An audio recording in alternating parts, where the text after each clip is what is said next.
Did you know that the first cooperative in the United States was started in 1752 by Benjamin Franklin and still operates today? By the early 1800s, cooperatives dealt mostly in agriculture. Since then, they've expanded into many industries and services, many of which you may not realize affect you every day. My name is Ken Farmer. I'm the president and CEO of Rappahannock Electric Cooperative. We are a distribution electric utility that serves 22 counties in central Virginia, primarily rural areas. My name is Grant Smith. I'm the store manager of REI here in Richmond, Virginia. REI is the country's largest and oldest consumer cooperative. So Recreational Equipment Incorporated is what that acronym stands for. We sell outdoor recreation gear and equipment. I'm Sheldon Peterson. I'm the CEO of the Cooperative Finance Corporation, which we shortened to CFC.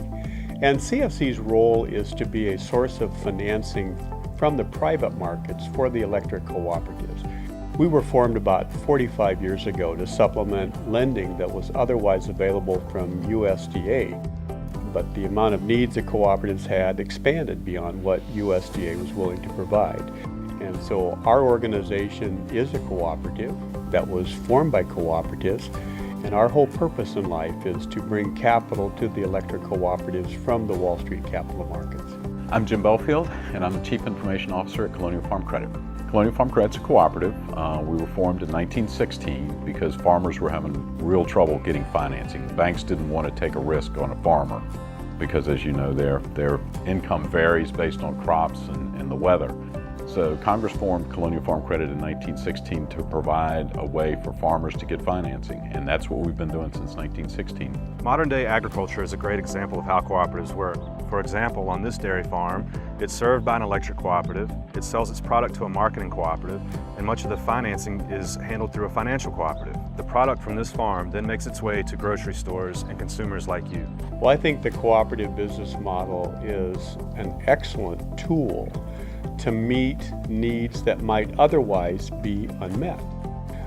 If someone is interested in engaging a business enterprise where they are truly mission focused, and as opposed to forming the business for the particular purpose of just generating a dividend for a stockholder, the cooperative form of business makes good sense. The primary difference between a cooperative and other forms of business is that the customer and the owner are one and the same. Most traditional utilities, at least, are stockholder-owned corporations. They are in business to make money for their shareholders. A cooperative has to make a profit, obviously, to stay in business, but our primary objective is to provide a particular service for the customer who is the owner. Probably the one thing I'd tell somebody about a cooperative as a business model is that it's very viable for people who have limited resources, because a cooperative is a group of people coming together to form a business or to provide a service. You can get with other people who may have some capital or may have limited capital, but if enough of you get together, you can form a cooperative. Your members can also buy stock in your cooperative, so you can self-fund that way. The main difference between a cooperative and a business, a for-profit business, is that we both want to make a profit. So we do both have a profit motive. But for a cooperative, we also have a mission to serve the people that are our members. And that rises above our profit motive, so that even when we may not be making the most money, we're still working towards the betterment of the people that we serve. So I think having that mission raises a cooperative above just a standard business or traditional business. Cooperatives, in a lot of cases, are not for profit. That doesn't mean we can operate at a loss. Every company has to make a profit in order to be successful on a forward basis. The difference is whatever profit we make, we give back to those customer owners. They provide an alternative business model. Not all businesses are going to focus on profit and profit alone. The cooperative gives people an opportunity to create a business that, again, provides a service that they need. The business structure of a cooperative, first and foremost in priority are the members, the owners of the cooperative. They're going to be the original investors in the cooperative. But once the group has come together, filed incorporation papers to become an organization, they will elect a board of directors whose responsibility will be setting the strategic direction for the organization, that risks are adequately assessed and dealt with, and making sure that the mission of the organization consistently is focused on those members that started the organization. I think what really differentiates REI from other retailers is that by having our members as owners, I mean, sure, I'm the store manager of this store, but every customer that comes into the store is my boss. The 7 cooperative principles were really outlined by a group in England back in about 1844, where they kind of set forth the rules of the road, if you will, that would form how they would operate their cooperative. Democratic control, limited equity participation or return by the members, the economic benefits for all, cooperative education, and others. These are really the principles that started the cooperative movement and have become the basis for virtually every cooperative that operates in today's world. It's simply an alternative form of business. If your sole purpose is to maximize profit, then the cooperative business model is probably not the appropriate one for you to use. But if you're trying to deliver a quality service at an affordable price, you don't have the pressure of maximizing profits for shareholders driving your business. You can focus on those things that separate your business or define your business from your competitors.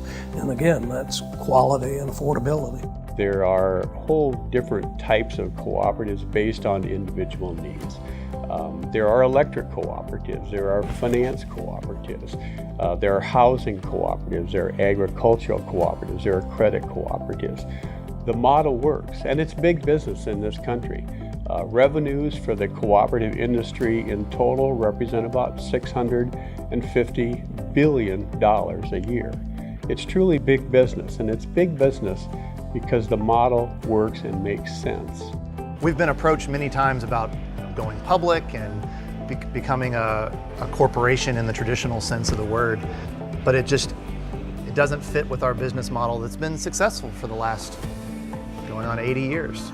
Being a co-op means that our customers are our first priority, not, a shareholder somewhere else. We're not going after quarterly profit statements. We can take a really long-term view about what's going to be best for our members, our customers, and in doing that, it's also what's best for the company as a whole. Cooperatives remain important today because of the mission, consistency of services, the fact that we keep other people honest by our business model and by our practices, the fact that we return patronage is a way that we can contribute back to the economy. So there's a lot of reasons why a cooperative is still a very viable business model. There are literally thousands of different types of co-ops. A mutual insurance company, for example, is a form of a cooperative. Credit unions are a form of cooperative. Again, a lot of agriculture organizations are set up as a cooperative. Just to give you a couple of examples, Welch's Grapes is a cooperative. Blue Diamond Almonds is a cooperative. Cabot Cheese is a cooperative. Ocean Spray, the cranberry company, is a cooperative. Land O'Lakes manufacture butter and other dairy products. So cooperatives are all over the country.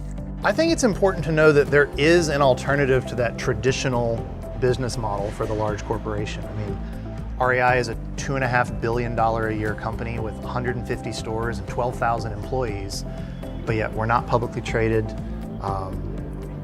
Our members are voting on the board of directors. We aren't privately held, and we've been very successful. People like the fact that they have an ownership stake. They like the fact that the company that they do business with has their best interest at heart. I personally think that a cooperative is a marvelous place to spend a career because an individual can not only develop business skills and grow in their position, just like they could in other organizations, but the cooperative is mission focused. And if someone truly has a desire to work in a mission-focused organization, you will find that environment in a cooperative. Most business students don't get the opportunity to learn about the cooperative business model. So I would encourage students to take a look at the full span of business enterprises that are out there. Take a look at the cooperative industry as well, and make a decision based on where you think you fit best in your mission and your purpose.